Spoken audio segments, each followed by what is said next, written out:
જય શ્રી કૃષ્ણ. ચલો હું તમને બધાને બતાવું ખેતર.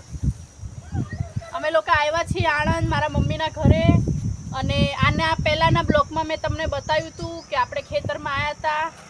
ત્યારે હું હિન્દી બોલતી હતી, અત્યારે હું ગુજરાતી બોલું છું.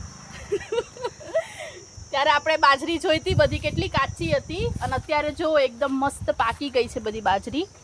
જો આ બધી બાજરી પાકી ગઈ છે ને.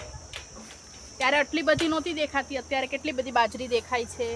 અને આ ઝાડ મેં તમને બતાવ્યું હતું કે એમાં ઓલી મીઠી આમલી આવે ને, અહીંયા આવે છે. ત્યારે કેટલી બધી હતી ને અત્યારે એક કંઈ નથી, જો બધી ખરી ગઈ છે. અને આ ગુંદાનું ઝાડ છે, જો આ પેલા ગુંદા આવે ને, આપણે અથાણું બનાવીએ એ ગુંદાનું ઝાડ છે. કેટલા બધા ગુંદા આયા છે આમાં જો.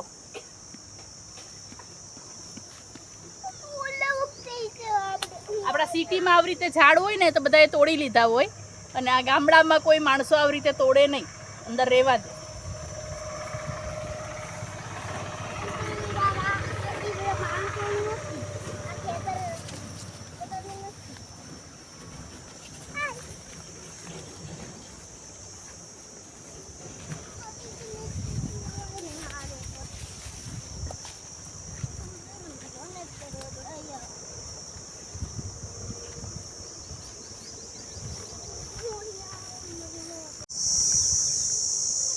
કેટલા બધા બટરફ્લાય છે જો અહીંયા, જો યલો કલરનું ઉડ્યું. જો છોકરીઓના બટરફ્લાય હેતાંશને ના ગમે. જો આ સેતુડાનું ઝાડ છે, આમાં આપણે કેટલા બધા સેતુડા તોડ્યા હતા અને બતાવ્યા હતા. અત્યારે તો લગભગ લાગતા નથી, બધા કાઢી લીધા લાગે છે.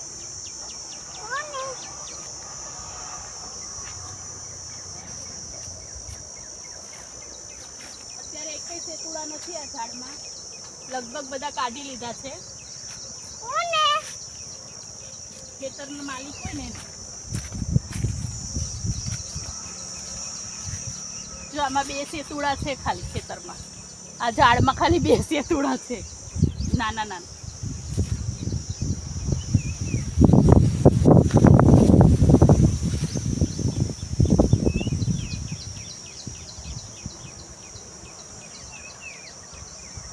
બાકી સેતુડા બધા કાઢી લીધા છે આ લોકોએ. આખા ઝાડમાં 2 જ સેતુડા છે જો, રેડ કલરના. દેખાડ, બ્લેક કલરના તો દેખાતા જ નથી.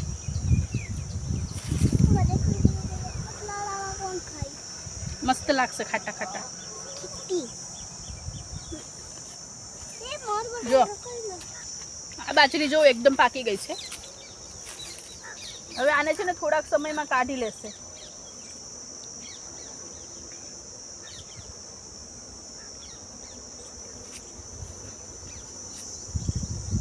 એકદમ પાકી ગઈ છે, સરસ. જો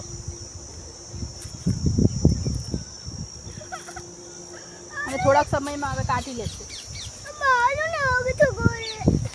હેતાંશને જરાય ગમતું નથી આપણે ખેતરમાં આવ્યા છીએ, એટલે હેતાંશ ક્યારનો બબડ બબડ કરે છે, હાલો ઘરે હાલો ઘરે. એને ખેતરમાં ના ગમે, એને કાંટા વાગે. જો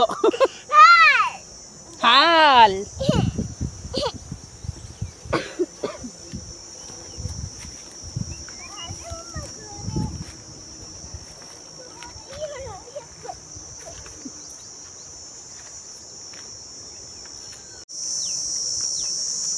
સામે દેખાય છે ને, એ અમારું ઘર છે. એટલે અમારું એટલે મારા પપ્પાનું ઘર છે. મારા પપ્પાના ઘરની પાછળ જ બરાબર જો આ ખેતર છે. એટલે અહીંયા કુદરતી વાતાવરણ, કુદરતી હવા, કોઈ કેમિકલ વગરની હવા.